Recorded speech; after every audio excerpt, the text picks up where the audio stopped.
হাসপাতালে করোনা রোগীর চাপ কমলেও শঙ্কা বাড়াচ্ছে ভারতীয় ভ্যারিয়েন্ট। লকডাউন বাড়ানোর পরামর্শ বিশেষজ্ঞদের, গণপরিবহন চালুর দাবি পরিবহন সংগঠনের। আবারও মহামারীতে বিপর্যস্ত প্রান্তিক মানুষের পাশে প্রধানমন্ত্রী। প্রতি পরিবারে মোবাইলে পাঠাবেন ২৫০০ টাকা, সহায়তা পাবেন ৩৬.৫ লাখ মানুষ। করোনার মধ্যেও ঈদ সামনে রেখে শপিং মলে ক্রেতাদের ভিড়। ছুটির দিনে বেচা কেনার হিড়িক, ক্ষতি পুষিয়ে নিতে রাত ১২টা পর্যন্ত খোলা রাখার দাবি বিক্রেতাদের।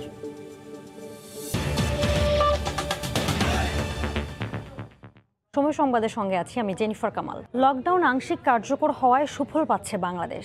হাসপাতালে রোগীর চাপ কমেছে, তবে ভারতে ছড়িয়ে পড়া করোনার ভ্যারিয়েন্টের সংক্রমণের গতি ৩০০ গুণ এবং ৩বার রূপ পরিবর্তন করায় আশঙ্কা রয়ে গেছে বাংলাদেশে। করোনা সংক্রমণের হার ৫% নিচে নামার আগে লকডাউন চালিয়ে যাওয়ার পক্ষে বিশেষজ্ঞদের মত। এদিকে শুক্রবার দুপুর পর্যন্ত ২৪ ঘন্টায় দেশে করোনায় আরও ৯৭ জনের মৃত্যু হয়েছে। অক্সিজেন মাস্ক পরে ভর্তির জন্য অপেক্ষার চেনা দৃশ্য নেই কুর্মিটোলা হাসপাতালে। নেই আইসিইউ পেতে মুমূর্ষু রোগীকে নিয়ে ছোটাছুটির মর্মান্তিক ঘটনা। রাজধানীর কোভিড ডেডিকেটেড ৩,৪৮১ শয্যার ২,০২৮টি ফাঁকা। ফাঁকা সরকারি হাসপাতালের ৫৮টি আইসিইউ। আগে যেভাবে পেশেন্ট আসতো, লাইন ধরে বসে থাকতো, ভর্তি হতো, সেটা কিন্তু এখন নাই। আমাদের হাসপাতালে যাদেরকে আইসিইউতে রেফার করা হয়, আমরা তাদেরকে আইসিইউতে এখন নিতে পারি। বিশেষজ্ঞরা বলছেন কোভিড ভীতি এবং লকডাউনের আংশিক কার্যকারিতার ফল এটি। সরকারের গৃহীত যে লকডাউনের যে ঘোষণা, এটা তো অন্তত আংশিকভাবে কার্যকর হয়েছে। মানুষও কিছুটা ঘাবড়ে যে কিছুটা, আমার মনে হয় স্বাস্থ্যবিধিগুলো আগের চেয়ে কিছুটা বেশি মেনেছে এবং নিশ্চিতভাবে এটা তারই সুফল। তবে কিট সংকট নিয়ে কেন্দ্রীয় ওষুধাগারের তথ্যে নতুন করে আশঙ্কা তৈরি হয়েছে। সংক্রমণ শূন্যের কোটায় না নামা পর্যন্ত নিয়মিত নমুনা পরীক্ষা ব্যাপকভাবে বাড়ানোর তাগিদ বিশেষজ্ঞদের। কিট দ্রুত আনতে হবে, দরকার হলে চার্টার্ড বিমানে করে আনতে হবে। আর পশ্চিমবাংলার ভ্যারিয়েন্টের ব্যাপারে অনুমান করা হচ্ছে এটা ৩০০%, মানে ৩ গুণ বেশি ছোঁয়াচে। সব কিছু মিলিয়ে এই ভ্যারিয়েন্টগুলো বাংলাদেশে আসবে না, এই ধরনের একটা ধারণা মনের মধ্যে পোষণ করা কোনোভাবেই ঠিক হবে না। তবে স্বাস্থ্য অধিদপ্তর বলছে কোনো সংকট নেই। এটি সংগ্রহ করবার জন্য যত প্রশাসনিক যে উদ্যোগগুলো আছে সেটি সবসময়ই সচল আছে, সংগ্রহ করা হচ্ছে, তাৎক্ষণিকভাবে চাহিদাও মেটানো হচ্ছে। কাজেই সংকট যেটির কথা বলা হচ্ছে এটি একেবারেই তথ্য নির্ভর বা সঠিক নয়। বৃহস্পতিবার গত ৩৯ দিনের মধ্যে শনাক্ত সর্বনিম্ন হলেও মৃত্যুহার মোটেও কমেনি। তাই শারীরিক দূরত্ব ও মাস্ক পরা অন্তত ৯৫% পর্যন্ত নিশ্চিত না করেই লকডাউন শিথিল না করার জোর তাগিদ বিশেষজ্ঞদের। মুজাহিদ শুভ, সময় সংবাদ, ঢাকা। পৃথিবীকে বিপন্ন করে তুলেছে অতিমারী করোনা। কখনো স্বজন আবার কখনো জীবিকা হারানোর শঙ্কা এখন বাস্তবতা। সমাজের নিম্নবিত্তের ভবিষ্যৎ সবচেয়ে অনিশ্চিত। কোভিডের নির্মম গ্রাস থেকে প্রান্তিক জনগোষ্ঠীকে বাঁচাতে প্রধানমন্ত্রী শেখ হাসিনা এবারও নগদ সহায়তা পাঠাবেন মোবাইল ফোনে। রোববার একযোগে এই সাহায্যের আওতায় আসবেন দেশের ৩৬.৫ লাখ মানুষ। দেবাশিস রায়ের রিপোর্ট। দুর্বিষহ অনিশ্চিত এক ভয়াবহ সময় পার করছে দেশের মানুষ। অতিমারী করোনার দ্বিতীয় ঢেউয়ে ক্রমেই হাসপাতালে চাপ বাড়ছে রোগীর। প্রবল অসহায়ত্বের এই সময়ে বিপন্ন যেন পারিপার্শ্বিক বাস্তবতাও। দেশে করোনায় এ পর্যন্ত মারা গেছেন ১১,০০০-এর বেশি মানুষ। সরকারের কঠোর বিধিনিষেধে প্রথমে কিছুটা মানলেও এখন জীবন জীবিকার তাগিদে পথে নামছে মানুষ। পাল্লা দিয়ে চড়ছে সংক্রমণ আর মৃত্যুর পারদ। কাজ হারিয়ে নিরন্ন প্রান্তিক জনগোষ্ঠীর দীর্ঘশ্বাস দূর করতে এবারও অন্তত ১২৫ ক্যাটাগরিতে পরিবার প্রতি ২৫০০ টাকা ডিজিটাল পদ্ধতিতে দেয়া হবে। রোববার প্রধানমন্ত্রী শেখ হাসিনা ভিডিও কনফারেন্সে এই কার্যক্রম উদ্বোধন করবেন। আগামী ২রা মে মাননীয় প্রধানমন্ত্রীর হাত দিয়ে এটি এই ৩৬,৫০,০০০ দরিদ্র এবং অসহায় ছিন্নমূল মানুষকে অর্থ প্রদান কার্যক্রম সেটিও শুরু হতে যাচ্ছে, যাতে সাধারণ মানুষের কষ্ট না হয়। তো মাননীয় প্রধানমন্ত্রীর এই মানবিক সহায়তা কার্যক্রম এটি চলতে থাকবে। করোনার আগ্রাসন ঠেকাতে সবকিছু বন্ধ থাকলেও সার্বক্ষণিক চালু থাকা কার্যালয়ের মাধ্যমে ভার্চুয়ালি সব তদারকি করছেন সরকার প্রধান। দেশবাসীর জন্য সময়মতো টিকা আমদানি, কৃষকদের ধান কাটার আধুনিক বন্দোবস্ত, ভারতীয় ভ্যারিয়েন্ট ঠেকাতে সীমান্ত বন্ধের মতো বিচক্ষণ সিদ্ধান্তগুলোও বঙ্গবন্ধু কন্যা নিচ্ছেন একের পর এক। দ্রুত রূপ বদলাতে সক্ষম কোভিড-19-এর এই তাণ্ডব কবে শেষ হবে জানে না বিশ্ববাসী, বিজ্ঞানও যেন নিরুপায়। বিশেষজ্ঞরা বলছেন আপাতত স্বাস্থ্যবিধি মেনে সংক্রমণের ঊর্ধ্বগতি রুখে দেয়াই একমাত্র পথ। দেবাশিস রায়, সময় সংবাদ, ঢাকা। বিএনপি মহাসচিব মির্জা ফখরুল ইসলাম আলমগীর বলেছেন, ভ্যাকসিনের বিকল্প না খুঁজে একটি উৎসের উপর নির্ভর করেছে সরকার, আর তাই এখন ভ্যাকসিন সংকটে পড়েছে দেশ। সকালে গুলশানে বিএনপি চেয়ারপারসনের কার্যালয়ে দলের নির্যাতিত নেতাকর্মীদের পরিবারের সদস্যদের ঈদ উপকরণ বিতরণ অনুষ্ঠানে এই কথা বলেন তিনি। আজকে যেহেতু তাদের জনগণের কাছে কোনো জবাবদিহিতা নেই, তারা গোটা এই কোভিডকে নিয়ে ব্যবসা করেছে, জনগণের সমস্যার সমাধান করে নাই। চিকিৎসা পাচ্ছেন আমাদের লোকজনেরা, তারা হাসপাতাল থেকে হাসপাতাল ঘুরে বেড়াচ্ছে, একটা আইসিইউ পায় না। অথচ আপনার 1.5 বছর ধরে আজকে এই অবস্থা চলছে, তারা এগুলোর দিকে লক্ষ্যই রাখেনি। শুধু কি করে টাকা বানানো যাবে, কি করে দুর্নীতি করা যাবে, সেই দিকে তারা কাজ করেছে। 1.5 বছর আগে আমরা বলেছি যে একটা সোর্স থেকে যেন ভ্যাকসিন না নেওয়া হয়, কিন্তু তারা একটা সোর্স থেকে ভ্যাকসিন নিয়েছে তাদের নিজেদের স্বার্থে, যার ফলে কি হচ্ছে, এখন ভ্যাকসিন নাই। করোনার মধ্যেও ঈদ সামনে রেখে শপিং মলে বেড়েছে ক্রেতাদের ভিড়। ছুটির দিনে বেচা কেনার হিড়িক। এই মুহূর্তে রাজধানীর গাউসিয়া মার্কেটে আছেন রিপোর্টার সাদাত রহমতুল্লাহ। সরাসরি যাচ্ছি তার কাছে।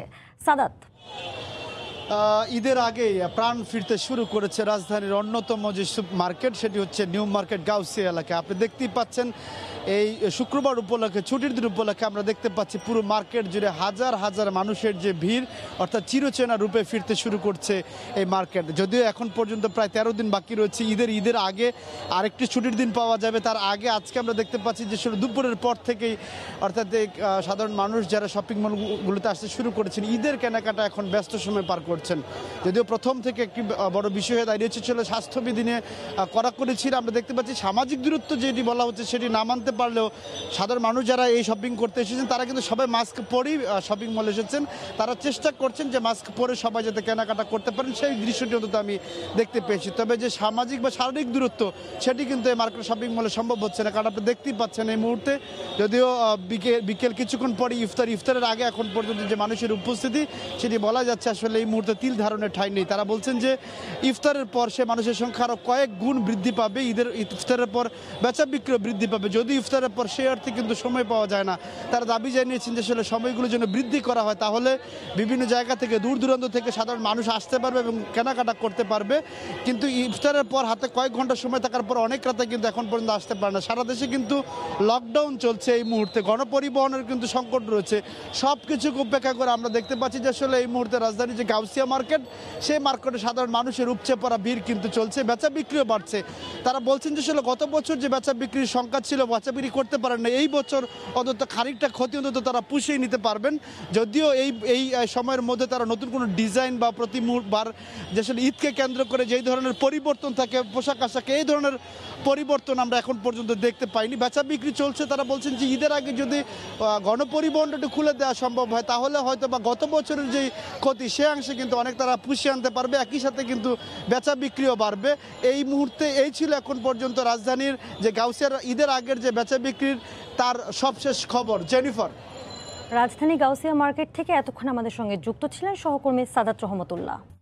আন্তর্জাতিক মানের বন্দর হিসেবে গড়ে তোলা হচ্ছে পতেঙ্গার বে টার্মিনালকে। এরই মধ্যে হাজার হাজার কোটি টাকা বিনিয়োগে আগ্রহ দেখিয়েছে সিঙ্গাপুর, আরব আমিরাত, দক্ষিণ কোরিয়া ও সৌদি আরব সহ 7টি দেশ। এ অবস্থায় 3টি জেটির মধ্যে একটি চট্টগ্রাম বন্দর এবং বাকি 2টি গ্লোবাল পার্টনারদের ছেড়ে দেওয়ার নীতিগত সিদ্ধান্ত নেওয়া হয়েছে। সাগর তীরে গড়ে ওঠা এই বন্দরে সব ধরনের মাদার ভেসেল ভিড়তে পারবে।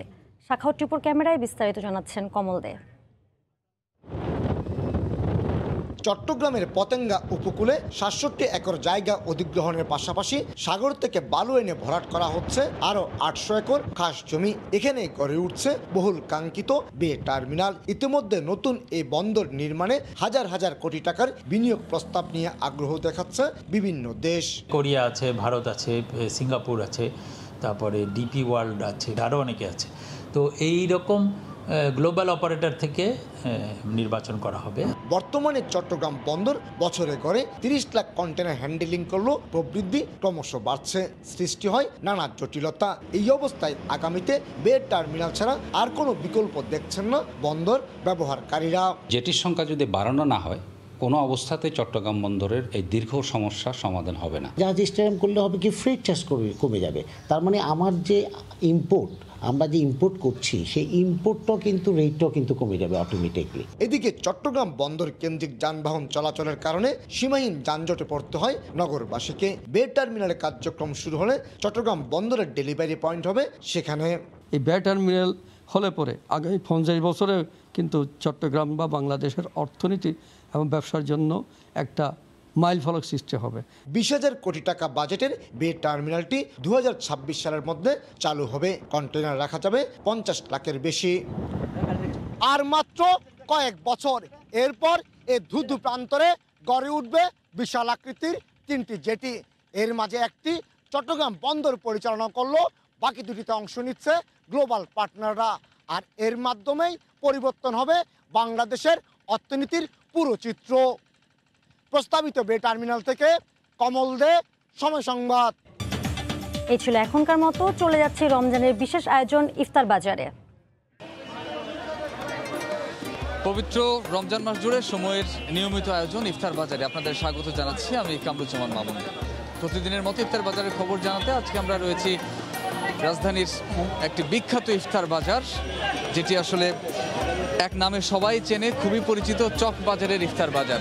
আসলে পুরো রাজধানীর ভেতরে যে ইফতার বাজারটি অত্যাধিক জনপ্রিয় এবং ইফতার বাজারের জন্য সুখ্যাতি রয়েছে, এই যে চক বাজার, সেই চক বাজারের ইফতার বাজারে আমরা রয়েছি। এবং এখানে আমরা দেখেছি যে শুরুর দিকে যখন মার্কেট এবং শপিং মল এগুলো বন্ধ ছিল, তখন এই চক বাজারের যে ইফতার আয়োজন, সেই ইফতার আয়োজন অনেকটাই নিষ্প্রাণ ছিল। কিন্তু আজ আমরা এসে দেখেছি যে আগের রূপে অনেকটাই ফিরতে শুরু করেছে এই চক বাজারের ইফতার বাজার।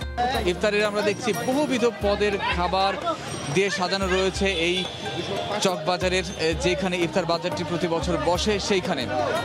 গত বছর কোভিড পরিস্থিতির কারণে কিন্তু ইফতার আয়োজন হয়নি, আর এইবার শুরু থেকে যেহেতু লকডাউন ছিল, সেই লকডাউনের কারণে ইফতার আয়োজন অনেকটাই সীমিত ছিল। কিন্তু 25 তারিখ থেকে যখন শপিং মল বা মার্কেট খুলে দেওয়া হয়েছে, সেই সঙ্গে কিন্তু মানুষের উপস্থিতি বাড়তে শুরু করেছে, আর তার সঙ্গে কিন্তু পাল্লা দিয়ে বেড়েছে এই যে চক বাজারের ইফতার আয়োজন, এই ইফতার আয়োজনের সংখ্যাও। আমরা এই যে ইফতার আয়োজন, এখানে দেখছি যে ক্রেতাদের কিন্তু অসংখ্য ভিড় রয়েছে। আমরা এখানকার একজন বিক্রেতার সঙ্গে কথা বলে জানার চেষ্টা করব। এইবারের আমরা দেখছি যে আজকে অনেক ভিড়। অন্যান্য সময় দেখেছিলাম শুরুর দিকে এসে যে ভিড় অনেকটাই কম ছিল, কিন্তু তুলনামূলকভাবে আজকে ভিড় দেখছি অনেকটাই বেশি। অন্যান্য সময়ের চেয়ে তুলনামূলক আজকে ভিড় বেশি দেখছি। ভাই ইনশাআল্লাহ লকডাউন কিছুটা শিথিল করার কারণে এখন আমরা মোটামুটি কাস্টমার পাইতেছি ইনশাআল্লাহ। আচ্ছা, আপনাদের আয়োজনগুলো কি কি ধরনের, কি কি আইটেম রয়েছে? ভাই আমাদের তো স্পেশাল আপনার কিছু আইটেম আছে, যেমন আস্তা grill, post grill, chicken shashlik, chicken shawarma, special malai দই শেষ হয়ে গেছে ইনশাআল্লাহ। অনেক আইটেম ছিল ইফতারি, আমাদের 30-32টা আইটেম শেষ হয়ে গেছে। আচ্ছা, এই যে ইফতার আয়োজন, এই ইফতার বাজারে 30 থেকে 32টি পদের ইফতার ছিল এবং আসলে ক্রেতা চাহিদার কারণে তার মধ্যে অনেকগুলো শেষ হয়ে গেছে বলে জানাচ্ছিলেন এখানকার বিক্রেতা। আমরা এইখানে ইফতার কিনতে এসেছেন এমন একজন ক্রেতার সঙ্গে কথা বলবো। আপনি কি ইফতার কিনতে এসেছেন? একটু জানাবেন যে কেন এসেছেন এখানে ইফতার কিনতে এবং কি কিনলেন? এখানে মোটামুটি ভালো ইফতার পাওয়া যায়, আর এখানে পুরান ঢাকার মধ্যে ঐতিহ্যবাহী ইফতার আছে, এগুলো আর কি ক্রয় করতে আসছি। এগুলোর দাম কেমন আসলে এখানে পান? এগুলো মোটামুটি দোকান কম, তো একটু দাম একটু বেশি দিতে হয়, দাম কিছুটা এখানে কম পাওয়া যায় আর কি। অন্যান্য জায়গার চেয়ে দাম কিছুটা হলেও কম পাওয়া যায়? হ্যাঁ হ্যাঁ, কম পাওয়া যায়। খাবারের মান কেমন এখানকার? খাবারের গুণগত মান বলতে হলে খাবারের গুণগত মান মোটামুটি ভালোই বলা চলে। ধন্যবাদ। কথা বলছিলাম এই যে চক বাজারের যে ইফতার আয়োজন, সেই ইফতারের আয়োজনের একটি দোকানে, সেখান থেকে আসলে ক্রেতা বিক্রেতা উভয়ের সঙ্গে কথা বলে জানার চেষ্টা করলাম যে ব্যবসা আসলে ইফতার কেন্দ্র করে যে ধরনের প্রত্যেক বছর এখানে আয়োজন হয়ে থাকে, সেই ধরনের ব্যবসায় কিছুটা আসলে ব্যস্ততা শুরু হয়েছে। এবং আমরা দেখছি যে এই চক বাজারে যেভাবে ইফতার বসে থাকে, যে রাস্তার দুধারে এবং ডানে বামে সর্বত্রই কিন্তু ইফতারের আয়োজন থাকে, আজকে আমরা দেখছি অনেকটাই আগের রূপে ফিরতে শুরু করেছে এই চকবাজারের ইফতার বাজার। তারই ধারাবাহিকতায় দেখছি এখানে ক্রেতা বিক্রেতার উপস্থিতিতে কিন্তু সরগরম হয়ে আছে। তো এই যে ইফতার বাজার, এখানে ইফতারের কিন্তু বিশেষ একটি চাহিদা থাকে বাঙালির, যে পানীয়, এই পানীয় ধরনের নানাবিধ তৈরি খাবার কিন্তু আমরা এখানে দেখেছি। আমরা কথা বলে জানার চেষ্টা করবো যে কি কি ধরনের পানীয় এখানে রয়েছে আপনাদের। হ্যাঁ ভাই, কি কি ধরনের পানীয় বিক্রি করছেন? এটা হলো গোল্ড মাঠা, আর এটা লাবাং পেস্তা বাদাম, মাঠা কত আর লাবাং কত করে? লাবাং হইলো 120 টাকা, মাঠা হইলো 80 টাকা। চাহিদা কেমন রয়েছে? আছে, চাহিদা আছে, গরম তো চাহিদা আছে। আচ্ছা, ধন্যবাদ। কথা বলছিলাম এখানে যিনি মাঠা এবং লাবাং বিক্রি করছেন এমন একজন বিক্রেতার সঙ্গে। তিনি জানাচ্ছিলেন যে গরমের কারণে কিন্তু বিশেষ চাহিদা রয়েছে এই যে পানীয় জাতীয় যে ইফতারগুলো রয়েছে সেগুলোর। এই চকবাজারের একটি বিখ্যাত ইফতার যেটি আসলে না বললেই নয়, যেটি হলো যে বড় বাপের পোলায় খাই। দর্শক, আমরা কথা বলতে বলতে এসেছি যেখানে বড় বাপের পোলায় খাই এই ইফতারটি বিক্রি হচ্ছে, যেটি ছাড়া আসলে পুরান ঢাকাবাসীর ইফতার অনেকটাই অপূর্ণ থেকে যায়। তো এইখানে কিন্তু আমরা দেখছি যে ক্রেতাদের উপস্থিতি অনেক বেশি রয়েছে, বিক্রেতারাও ব্যাপক ব্যস্ত রয়েছেন এই ইফতারটি সরবরাহ করতে। তো এই যে বড় বাপের পোলায় খাই বিক্রি করছেন, এটির চাহিদা কেমন এবার চাহিদা কেমন বড় বাপের পোলায় খায়ের? এটা বড় বাপের পোলায় লকডাউনের জন্য মনে করেন, করোনার জন্য এটা মোটামুটি, না হলে মনে করেন প্রতি বছর আমি এই জায়গার মধ্যে মনে করেন আমার মাঝখানে, রাস্তার মাঝখানে বসি, সেখানে মনে করেন আমি নিম্নে গেলেও 2 লাখ টাকা দোকানদারি করি। এখন 30-40 হাজার টাকা দোকানদারি হয়। এখন জনগণ কি করবে? এখন বড় বাপের পোলায় খাই কেজি কত? 600 টাকা। গত বছর ছিল 500 টাকা। এই বছর সব ময় মশলার দাম, মুরগি দাম, এই জন্য 600 টাকা কেজি করেছে। একটু উপাদানগুলো বলেন তো, কি কি আছে বড় বাপের পোলায় খাইয়ের মধ্যে?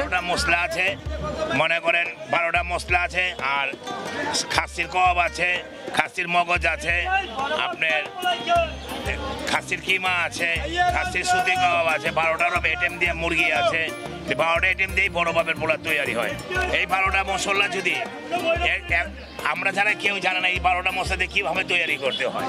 ধন্যবাদ। কথা বলছিলাম এই যে চকবাজারের বিশেষ ইফতার, সেটি হলো বড় বাপের পোলায় খাই, সেই ইফতার বিক্রেতার সঙ্গে আমরা দেখছি যে এই যে ইফতারের দোকান, এই দোকানটিতে কিন্তু আরও নানাবিধ ইফতার রয়েছে, যেরকম সুতি কাবাব রয়েছে, এছাড়া মুরগি দিয়ে তৈরি কিন্তু বিভিন্ন পদের ইফতারি রয়েছে। আমরা আরেকজন বিক্রেতার সঙ্গে কথা বলবো যে এইখানে এই বড় বাপের পোলায় খাই ছাড়া আর কি কি ইফতারি রয়েছে এখানে? এখানে বড় পোলা ছাড়া মুরগি আছে, সুতি কাবাব আছে, খাসির আছে, গরু আছে, সুতি কাবাব। খাসির সুতি কাবাব এবং গরুর কাবাব কত করে?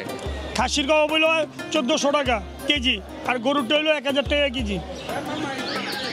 এবং এইখানে কিন্তু ইফতারের যেহেতু আর অল্প সময় বাকি রয়েছে, দেখছি যে ক্রেতাদের উপস্থিতি কিন্তু বাড়তে শুরু করেছে এবং এইখানের যে বাহারি পদের ইফতার আয়োজন, সেই বাহারি ধরনের ইফতারের জন্য তৈরি খাবার দিয়ে পুরো ইফতার বাজারটি কিন্তু সাজানো রয়েছে, যেটি আমরা প্রথম রমজান থেকে প্রায় 25 রমজান পর্যন্ত, প্রথম রমজান থেকে আমরা 25 তারিখ পর্যন্ত কিন্তু দেখিনি চলতি মাসের। 25 এপ্রিলের পর যখন গার্মেন্টস সহ বিভিন্ন শিল্প কারখানা অর্থাৎ শপিং মল এবং মার্কেট খোলা রয়েছে এবং তারপরেই কিন্তু ক্রেতা উপস্থিতি বাড়ার সঙ্গে সঙ্গে কিন্তু এখানে যে দোকানগুলো বসে সেই দোকানগুলোর সংখ্যাও বাড়তে শুরু করেছে। তো এইখানে এই যে চকবাজার, এই চকবাজার কিন্তু বিভিন্ন পদের খাবারের জন্য বিখ্যাত, যেরকম একটু আগে আমরা জানাচ্ছিলাম যে বড় বাপের পোলায় খায়ের জন্য বিখ্যাত। চকবাজারের আরেকটি বিখ্যাত ইফতার কিন্তু হলো যে জিলেপি, অর্থাৎ এখানে বিভিন্ন ধরনের জিলেপি থাকে, তার মধ্যে শাহী জিলেপি অন্যতম। আমরা কথা বলে জানার চেষ্টা করব যে এই যে শাহী জিলেপি দেখছি, এগুলোর এক একটার ওজন কেমন হবে এবং দাম কত করে? 600 গ্রাম, 500 গ্রাম, 700 গ্রাম, এই আর বড় আছে 1 কেজি, 1.5 কেজি, যে যেমন অর্ডার দিলে বানান। মানে 1-1.5 কেজি পর্যন্ত শাহী জিলেপি আপনারা এখানে তৈরি করেন? হ্যাঁ জি। আমরা অর্ডার দিলে আচ্ছা, কত করে কেজি? 240 টাকা কেজি। চাহিদা কেমন? মাশাআল্লাহ কয়েকদিন ধরে ভালোই। রমজানের শুরুর দিকে তো আসলে এত ভিড় বা ক্রেতা উপস্থিতি ছিল না, এই যে মার্কেট শপিং মল খোলার পর থেকে কি বেড়েছে? মার্কেট খোলা পরে একটু বেচা কিনা বাড়তি, আমগো ভালো। দোকানও বেড়েছে? না, দোকান পারে নাই, দোকান ঠিক আছে তো না, দোকানও তো আগে এতগুলো ছিল না। আমরা যখন এর আগে এসেছিলাম তখন দেখেছিলাম যেখানে হাতে গোনা কয়েকটা দোকান ছিল, কিন্তু রাস্তার উপরে এই দোকানগুলো ছিল না আমরা যেটা দেখছি। তো দর্শক, যেমনটা এখানে দেখছি আমরা যে জিলেপির একটি বিশেষ চাহিদা রয়েছে চকবাজারে এবং এই চকবাজারের যে বহুবিধ জিলেপি, তার মধ্যে শাহী জিলেপি বিখ্যাত এবং বেশ সুখ্যাতি রয়েছে জিলেপির, যেটির চাহিদাও রয়েছে। তো এই যে ইফতার আয়োজন, এই ইফতার বাজারের কিন্তু আমরা দেখছি যে বিভিন্ন ধরনের ফল, মৌসুমি ফল যেগুলো রয়েছে, সেই মৌসুমি ফলের একটি বিরাট বাজার রয়েছে এখানে। এই যে ইফতার বাজারের পাশাপাশি সেগুলো আসলে এখানে বসেছে এবং সেখানে আমরা দেখছি বেল, পেঁপে, বাঙ্গি, তরমুজ, বিভিন্ন ধরনের মৌসুমি ফল রয়েছে, যে ফলগুলো আসলে বিক্রি হচ্ছে। আমরা জানার চেষ্টা করব, আপনি বলবেন যে কি কি ধরনের ফল রয়েছে এবং রমজানের চাহিদা কেমন, কোনটার চাহিদা বেশি? চাহিদা বেশি আপনার চিনাল পেঁপে আর বাংলা কলা, ভাত কলা বলে যেটা। আর বেল? বেল চাহিদা কম। পেঁপের দাম কেমন? 150, 150, 140 পিস না কেজি? কেজি। কথা বলছিলাম এই যে চকবাজারের যে অংশে ফল বিক্রি হচ্ছে সেই অংশের একজন বিক্রেতার সঙ্গে, জানাচ্ছিলেন যে বিভিন্ন ধরনের ফলের চাহিদার পাশাপাশি কিন্তু একটা পেঁপের চাহিদাও রয়েছে এখানে। এই যে ইফতার বাজার, এই ইফতার বাজারে কিন্তু আমরা দেখছি যে তরমুজ রয়েছে অনেক জায়গায়, এবং এই যেহেতু তরমুজ এখনকার মৌসুমি ফল, তাই এর চাহিদাও কিন্তু অন্যান্য ফলের তুলনায় অনেকটা বেশি। আমরা একজন তরমুজ বিক্রেতার সঙ্গে কথা বলার চেষ্টা করব। এই ভাই, রমজানের চাহিদা কেমন তরমুজের? বহুত দিয়ে হারাবারি না। কেজি হিসেবে বিক্রি করছেন না পিস হিসেবে? পিস হিসাব বিক্রি হচ্ছে। কত করে পিস? 200, 250, 300, 180, 400 পিস হিসাব। বলছেন যেমনটা চাহিদা অনেক বেশি? অনেক বেশি। গরম না, বৃষ্টি হইলে আবার চাহিদাটা কমে যাইব। এখন তো গরমে এইটাই খাইতেছে, তরমুজ, ভাঙ্গি, পেঁপে। কথা বলছিলাম তরমুজ বিক্রেতার সঙ্গে, জানাচ্ছিলেন যে এই গরম বেশি পড়ার কারণে কিন্তু এইখানে তরমুজের একটা চাহিদা রয়েছে। আমরা দেখছি যে আরেকটি ইফতার বাজার, এখানে বিভিন্ন পদের ইফতার রয়েছে, তার মধ্যে রয়েছে বিভিন্ন পরোটা, কাবাব, ডিম চপ থেকে শুরু করে আরো অনেক কিছু। আমরা এই বিক্রেতার সঙ্গে কথা বলে জানার চেষ্টা করব। আপনি বলবেন যে পরোটা দেখছি এখানে 2 প্রকার, এই পরোটাগুলো কি কি এবং দাম কত? চিকেন পরোটা আছে, তারপরে মিষ্টি পরোটা আছে, ঝাল পরোটা আছে, চিকেন কাবাব আছে। কেমন পরোটা? এগুলো হলো 50 টাকা পিস একটা, আর মিষ্টিটা হলো 30 টাকা পিস। এখানে ফালুদা আছে, ফিরনি আছে, তারপরে আপনি এটা আগে যেটা পেস্তা বাদাম শরবত, ঠান্ডার জন্য এটা খুব ভালো। এই জিনিসগুলো খুব ভালো। পেস্তা বাদাম শরবত, ফালুদা, ফিরনি এগুলো কত করে? হ্যাঁ, পেস্তা বাদাম হচ্ছে এটা হলো 100, ফালুদা হচ্ছে 200। হ্যাঁ, এখানে দই টক আছে, এটা 100। দই বড়া কত? দই বড়া 100 টাকা। 100 টাকায় কয় পিস থাকে এখানে? 5 পিস এখানে 5 পিস। এটা খুব ভালো জিনিস। কথা বলছিলাম যে আরেকটি ইফতার বাজারে, যেখানে আসলে বিভিন্ন পদের বেশ কয়েক রকম ইফতার আয়োজন এখানে রয়েছে, এবং এখানে কিন্তু আমরা দেখছি যে ক্রেতাদের উপস্থিতি বেশি। আমরা একজন ক্রেতার সঙ্গে কথা বলার চেষ্টা করব। ভাই, আমরা একটা সরাসরি সম্প্রচারে আছি, একটু বলবেন যে আসলে কি কিনলেন এবং এখানে কেন এসেছেন কিনতে এই চক বাজারে? ঐতিহ্যবাহী ইফতারে ভাইয়া এখানে সবসময় পাওয়া যায়, তার জন্য প্রত্যেক বছর আসি আমরা, সেই অনুপাতে আজকেও আসলাম আমরা খেতে। ওই পেস্তা বাদাম নিলাম, ফালুদা নিলাম। আচ্ছা, অন্যান্য বছরের তুলনায় এবার কি আয়োজন কিছুটা কম দেখছেন নাকি দাম কম? খুবই কম। আগে অন্যান্য বছর তো এইখান থেকে পুরোটাই ভরা থাকতো, এখন তো এই বছর নাই, সেই অনুপাতে নাই। এবার দাম কম না বেশি? দাম আগের অনুপাতেই আছে, ঠিক আছে দাম। আচ্ছা, একজন ক্রেতার সঙ্গে কথা বলছিলাম, জানাচ্ছিলেন যে উনি আসলে এই চকবাজারে যেহেতু ঐতিহ্যবাহী একটি ইফতার আয়োজন হয়ে থাকে, তাই এখানে তিনি বড় ইফতার কিনতে আসেন। তবে অন্যান্য বারের তুলনায় একদম সেই রকম জমজমাট আসর না বসলেও কিন্তু আমরা দেখেছি যে 25 তারিখের পর থেকে এই পর্যন্ত বিক্রেতাদের তথ্য অনুযায়ী তারা বলছেন যে আয়োজন অনেকটা বেড়েছে, এবং এইখানে যে ক্রেতা উপস্থিতি এবং দোকানের উপস্থিতি কিন্তু অনেকটাই বাড়তে শুরু করেছে। তো এই যে চকবাজার, এই চকবাজারে আপনি জানেন যে ইফতারের আর অল্প সময় বাকি রয়েছে, অল্প সময় বাকি থাকার কারণে ক্রেতাদের উপস্থিতি বাড়ছে। তবে একটি বিষয় বলে শেষ করতে চাই, তা হলো যে সর্বক্ষেত্রেই আমরা দেখেছি যে স্বাস্থ্যবিধি পুরোপুরি উপেক্ষিত, অর্থাৎ অনেকের মুখেই নেই মাস্ক, অনেকেই মানেননি সামাজিক দূরত্ব, অর্থাৎ সামাজিক দূরত্ব এখানে বলতে গেলে কেউই মানেননি। তো এই ইফতার বাজারে যারা ক্রেতারা আসছেন, বিক্রেতাদের ভেতরে কিছুটা সচেতনতা দেখা গেলেও ক্রেতারা কিন্তু পুরোপুরি উদাসীন। তো ইফতার বাজারের খবর জানাতে আমার কাছে চকবাজার থেকে আজ ছিল এতটুকুই।